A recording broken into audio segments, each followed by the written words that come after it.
Et donc là, c'est le premier badge. Est-ce que vous comprenez, pardon, Dieu sait si vous êtes méchant souvent à l'égard de Vladimir Poutine, est-ce que vous comprenez quand lui raconte, il y avait les jeunes Saint-Pétersbourgeois qui va au centre du KGB à Saint-Pétersbourg et qu'il y a une forme d'exaltation de pouvoir entrer au KGB, est-ce que vous avez ressenti ça à un moment?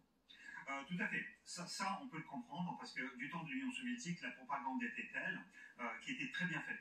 Donc, nous avions des romans, des livres, et nous avons beaucoup de cinéma. À l'époque, cinéma. On ne parlait que de ça, et c'est tout à fait naturel. Même pour moi, à la limite, moi je rêvais de devenir un espion, mais pas au point d'aller frapper à la porte du KGB comme l'a fait Poutine. Alors, première médaille. La deuxième, qu'est-ce que c'était?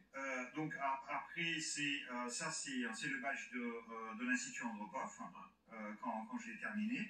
Et après, une fois lorsque je suis rentré au KGB, c'est celle-ci parce que c'était 1988, février, juste avant février. La chute, presque juste avant la chute. Oh, 3 ans avant. Ça, c'est la médaille du 70e anniversaire des forces armées de l'Union soviétique. Et là, à cette époque-là, est-ce que vous imaginez qu'un jour il y aura 89 la chute du monde, 91 la chute de l'Union soviétique? Personne ne le croyait. Personne. Mais là, vous pensiez que vous mourriez, que vous alliez mourir en soviétique? Tout le monde. Nous, bien évidemment, mais tous les experts, personne ne peut le prévoir. C'est d'ailleurs ce qui nous donne un tout petit peu d'optimisme, parce que le régime de Poutine, il peut s'écrouler demain, du jour au lendemain. Est-ce que vous comprenez la nostalgie qui habite une partie des Russes? Pas tous, évidemment, mais une partie des Russes qui voyaient sans doute, avec beaucoup de subtilité, tous les peuples sont intelligents, ils comprennent ce qui va en mieux. Ce qui avait évidemment de monstrueux les soviétiques, mais qui ont une certaine nostalgie de la puissance. Oui, il y a une certaine nostalgie de la puissance, de la considération. On nous craignait du temps de l'Union soviétique comme la première puissance, et on avait à proposer une doctrine communiste qui était une doctrine universelle. Et donc ça, il y a certains qui sont nostalgiques, mais il y a beaucoup d'autres qui sont nostalgiques tout simplement parce que en réalité, après la chute du URSS, il y avait la liberté, mais la liberté, c'est quelque chose de très difficile à porter, parce qu'il faut prendre la responsabilité personnelle. Et donc, il y en a beaucoup qui préfèrent avoir un État autoritaire, un État paternaliste, parce que comme ça, vous ne réfléchissez pas, on vous donne l'ordre, vous l'exécutez. Alors, vous avez été actif pour recruter, ou tenter de recruter des agents et des agentes, notamment français et françaises. Une personne en particulier, c'est Valérie Pécresse, l'ancienne candidate à la présidentielle, qui à l'époque était toute jeune, elle était dans une sorte de stage à Moscou, à l'ambassade. Alors il faut dire tout de suite qu'il y a deux versions, pas tout à fait identiques, la vôtre et la sienne, mais enfin en gros beaucoup de choses se rapprochent quand même. Vous tentez de retourner, comme on dit, à l'avantage des soviétiques. Valérie Pécresse, écoutez ce qu'elle en dit aujourd'hui, c'est un premier extrait de l'interview qu'on entendra plus tard dans cette soirée. Ce même soir, nous recevons Sergueï Girnov, l'ancien agent du KGB. Il y a une histoire incroyable avec vous, c'est que quand vous étiez en stage à Moscou, il avait essayé de vous approcher, c'est bien ça? Ça, j'en sais rien, il faut lui poser la question. Effectivement, il faisait partie des habitués de l'ambassade de France. Mais vous savez, quand vous rencontrez un jeune homme qui a 25 ans et qui parle le français comme s'il était de langue maternelle française, la première chose que vous vous dites, c'est que ça doit être un espion. C'est ce que Vladimir Poutine avait pensé ça de moi quand François Fillon m'avait présenté en disant « j'ai une ministre qui parle le russe ». Il ne m'avait pas demandé pourquoi je parlais russe, il m'avait demandé « dans quel but avez-vous appris le russe ?» Donc vous voyez, la méfiance était de mise, mais des deux côtés. En voyant Girnov, vous étiez méfié tout de suite? Ah oui, absolument.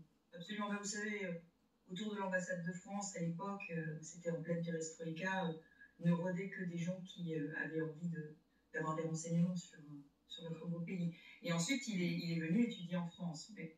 S'il avait réussi à faire de vous une agente, ça aurait été un joli coup. Futur ministre, etc., ça aurait été pas mal. J'étais trop méfiante pour ça. Ah, c'est quoi, il y a 30 ans? C'était il y a 30 ans, oui.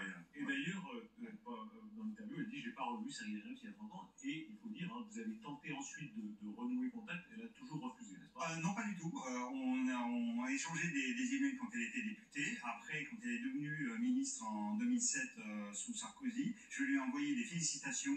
Elle m'a fait appeler par son directeur de cabinet et elle m'a envoyé une lettre comme quoi je ne devrais plus jamais entrer en contact avec elle. C'est elle qui m'a interdite interdit de rentrer en contact avec elle. Ce qui est plutôt Sur le papier en tête de la République, non, normalement, c'est presque délictuel. Un ministre n'a pas entré en contact avec un ancien agent du KGB. Ah bah si, le ministre de la République ne peut pas refuser d'avoir un contact avec un réfugié politique qui est sur le sol français. Après, elle n'est pas obligée de l'inviter chez elle. Allez, avouez que quand on a été agent du KGB, un jour, toujours, il y a toujours quand même une méfiance. Non, il y a bien évidemment la méfiance. Et là où Valérie déforme un tout petit peu la réalité, c'est qu'en fait... Ne l'appelez pas par son prénom, vous n'avez pas tout à fait entré dans vos services encore. C'était un ratage d'il y a 30 ans. Oui, mais enfin, on a fait la même école et on se connaît très bien. Donc, quand j'ai candidaté, enfin, quand l'école m'a proposé de rentrer, quand l'ENA m'a proposé de rentrer en 1991, l'ENA a demandé à Valérie Pécresse, qui s'appelait Valérie Roux à l'époque, de donner son avis et de confirmer comme quoi j'étais journaliste à la télévision soviétique. Et elle l'a fait.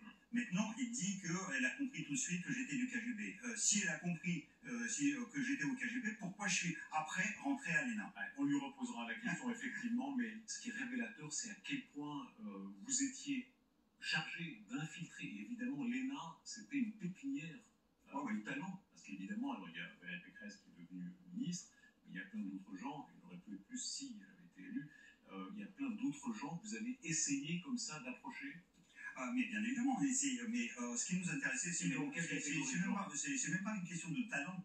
L'ENA, c'est la pépinière de haute administration, de la haute administration, et c'est elle qui a fourni aussi 4 présidents, plusieurs, au-delà d'une douzaine de premiers ministres, plusieurs dizaines de ministres. Qui est-ce que vous avez tenté d'approcher? Tous les gens qui étaient dans la promotion, qui étaient dans ma promotion, dans la promotion, tous ceux que je croisais dans les murs de l'école. Et vous avez eu des réussites? Ça, personne ne peut le savoir. Vous? Personne ne peut le savoir. Dans quel sens? Dans le sens que c'est l'histoire qui nous le dira. Vous avez peur parfois de donner certains secrets, alors petits, grands secrets, mais enfin quand on a été agent, il y en a. J'ai pour principe, par exemple, de ne jamais dire les noms des personnes avec lesquelles j'ai fait mon service au sein du KGB. Ce qui fait que... Parce que là, vous seriez en danger? Ce n'est pas une question de danger, c'est une question d'honnêteté. C'est pour ça d'ailleurs, si vous regardez le site du SPR, le service d'espionnage, il ne consacre absolument rien, il ne traite pas de traître. Sergueï-Orlov, vous avez mentionné le mot traître. Tout à l'heure, vous disiez mensonge. Est-ce que là, il n'y a pas d'autre part un pieux mensonge, c'est-à-dire dans votre monde, si on donne, entre guillemets, même 30 ans après, le nom de l'ancienne agence, ce serait une trahison, vous seriez en danger de mort? C'est pas un danger de mort, mais ce serait une trahison, donc du coup, je peux être condamné par contumace en Russie, oui. Même si je m'en fous parce que j'ai le statut de réfugié, et de toute façon, je crois que je l'ai vu, à Londres, certaines théières un peu nourries avec des éléments nucléaires. On s'en fout pas quand on est non, mais parce que en réalité, par exemple, les Litvinenko, c'était différent. Il y avait une histoire personnelle entre les Litvinenko et Poutine. Enfin, moi aussi j'ai une histoire, mais je crois qu'il ne me considère pas, il ne veut pas me considérer, il ne veut pas me donner en fait le parce qu'il n'a pas encore lu votre livre, L'engrenage de Michel. Mais plus sérieusement, l'idée que dans ces services-là, le traître, on le tue, il y a quelque chose de très assumé chez les Russes et d'autres, mais chez eux, alors c'est très frappant, c'est extrêmement net. Ça, c'est encore un mensonge de M. Poutine, parce que lui, c'est un traître. Parce que M. Poutine, quand l'Union soviétique se disloquait, il aurait dû prendre les armes d'un officier supérieur du KGB pour défendre l'URSS, le KGB et le Parti communiste. Il l'a pas fait. Donc c'est un traître. Aujourd'hui, Vladimir Poutine donne des signes extrêmement frappants en Occident sur la Biélorussie. La Biélorussie, c'est ce pays déjà vassal de la Russie, pardon, mais qui est au nord de l'Ukraine, où Vladimir Poutine dit on va s'implanter un peu plus en substance pour répondre à l'Occident. Quel est le sens de cela? Le sens de cela, c'est qu'il veut élargir cette guerre et il veut impliquer d'autres pays dans cette guerre. En revanche, Loukachenko, lui, il est très rusé, il essaie de ne pas s'impliquer. Jusqu'à maintenant, il a réussi à faire ça. Pendant 22 ans, Loukachenko vous l'avez appelé un vassal. C'est un vassal particulier quand même, le Loukachenko. Il ne se laisse pas faire. Mais là, je crois que Poutine l'a acculé et est en train de l'obliger quand même de s'impliquer dans cette guerre. Est-ce que là, il y a un risque de prolifération? On entendait tout à l'heure Camille Grand, secrétaire général adjoint de l'OTAN. Les deux commencent à s'accuser mutuellement de prolifération parce que, comme dans les années, au début des années 80, avant que Gorbatchev n'arrive, il y a une forme de surenchère. Non, je n'en crois pas parce que de toute façon, même si Poutine accepte de mettre un certain nombre de vecteurs nucléaires sur le sol biélorusse, ce ne sera jamais la Biélorussie qui aura la direction de ces armes. Ce sont les Russes qui vont les contrôler, qui vont les commander.